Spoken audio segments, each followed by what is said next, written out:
Hello ladies and gentlemen, and welcome to my Rust alarm based tutorial. I have three alarms to show you today, so let's just jump into the first one.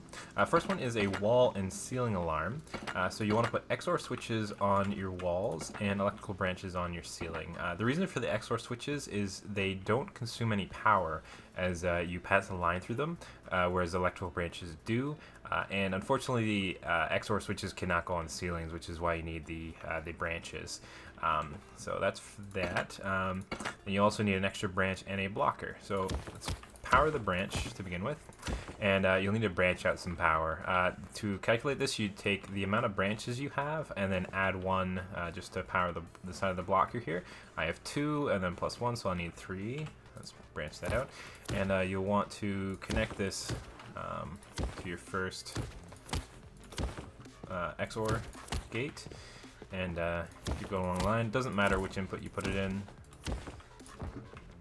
Power in there. You want to branch out of your branches here. Branch out, and back into the side of your blocker. Of course, if you do use more than two branches, you will have to edit the branch number to allow the amount of power through. But in this case, since I only have two, I didn't have to change anything there. Then the next thing you want to do is you'll want to power your blocker and then plug that into your alarm.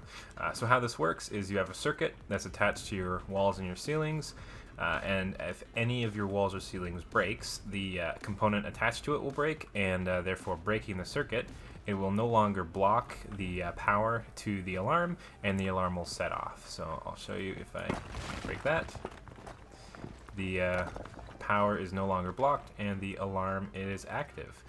So you can use that, generally speaking, you can put it on the outside of your base, on those outside walls, or if you have a larger base, it's not really practical to wire this up on every single wall, but you could put it on maybe a smaller room inside your base, maybe like a loot room or something, to know when people have broken into there. Next, we have an HDF sensor alarm. Now this setup is because you can't put electrical components on doors, so if someone's going through your doors and you want to know, you can set up an alarm here with the sensor. Of course, you can use a laser sensor or pressure pad too, but I'll just use an HDF sensor for this example. Also, I've changed the alarm to a light just for visual representation. You would just use an alarm instead of this light. It works the same way. So let's power into a branch. You don't need to change the number, and plug it straight into the sensor here, and then the sensor straight into your alarm, or a light in this case. I see it's going off, and it'll set off your alarm. Of course, if someone's raiding you from your door, they blow through, and it'll set off your alarm. Of course, remember to, when you set up your HDF sensors, to exclude authorized like this, so that it doesn't activate for you or anyone authorized on your tool cupboard. Now, what happens if you have multiple doors? The setup is slightly different.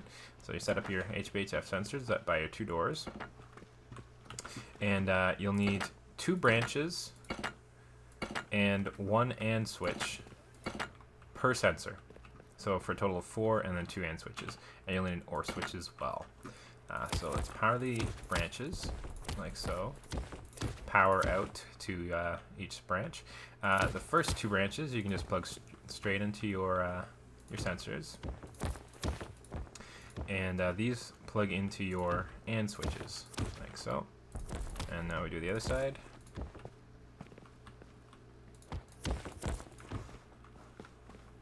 And out to your AND switch, and these second branches go into the other side of your AND switches. Now you'll need to change these to 3. Now that is, it's only 3 because of the amount of components in this current circuit. If you added more components, there would be more OR switches you'd have to go through, and you'd have to raise the amount that you branch off accordingly. But for this circuit, I just need to do 3 to each AND switch. And then the OR switch goes into your alarm, or as this case, my light. And then as soon as someone breaks through your door and sets off your HDF sensor, your alarm will go off. Now the last type of alarm here is a turret-based alarm. Let's just throw a trumpet in there. There we go. Now you want to, let's deauthorize myself. You want to use the has target output, and you'll plug that directly into your alarm or my light.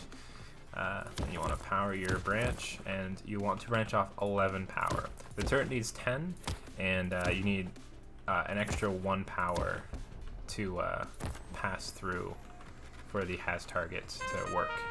As you see, the turret sees me, and your alarm would be going off. Alright, let's disconnect that. Now you can use multiple turrets in the same way. Same setup here with the sensors. You can just set it up. Just the only thing is use turrets instead of sensors. And last but not least here, I'm going to set up just a multiple different type of alarm setup. These will I'll have these all triggering the same alarm, but got the 2 sensors and the turret. So you need 2 branches for each sensor or turret, so that's a total of 6. And then you'll need 1 AND switch per. Now I have two sensors and 1 turret, which is the 3. And then for this one I'll need 2 OR switches. So let's power up all these electrical branches. The first 2 here only need 2 power for the HDF sensors, and then those can go straight back to one of the AND switches. This one as well goes up, and this one goes to this sensor.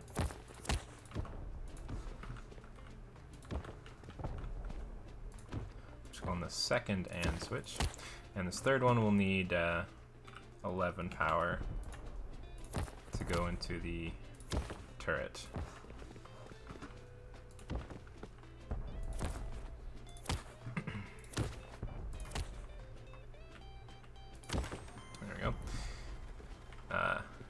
Now we'll need a little bit more power now to go into the other side of your AND switches. So 2 of your AND switches will go into the first OR switch, like so, and your last and will go into the OR switch, and your first OR switch goes into your second OR switch. So essentially what this does is it takes your 3 different, your 2 sensors and your turret, and then turns it into 1 output, like so.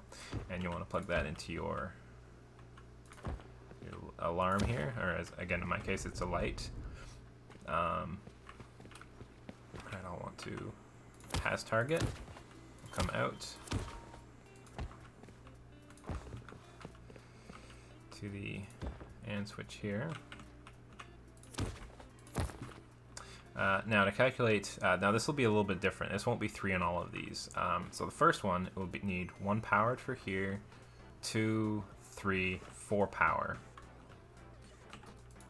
So just count up the amount of components it goes through.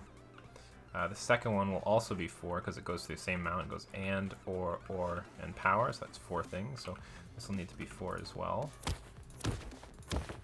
And this last one goes through an AND switch, but it goes only through 1 OR switch and then the power. So this one will only need 3. And power that up. Oh, now the one thing I will need to do is I'll need to deauthorize myself on the turret and wire up the power again.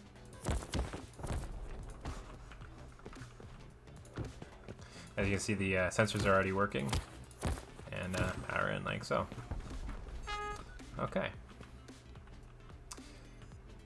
So as you can see, when that first sensor sees me, the light starts going off, and you can see here that it's activated. As soon as the turret sees me here, and I'm hiding from all the sensors, it's still going off. And if I'm around the corner here, just in the view of this sensor, it still works. So yeah, those are the three types of base alarms you can set up, and this is how you can connect them all together to the same alarm. And you just keep going with more AND switches and OR switches if you want to add more components. Thank you very much for watching. Have fun setting up your alarms and have a wonderful day.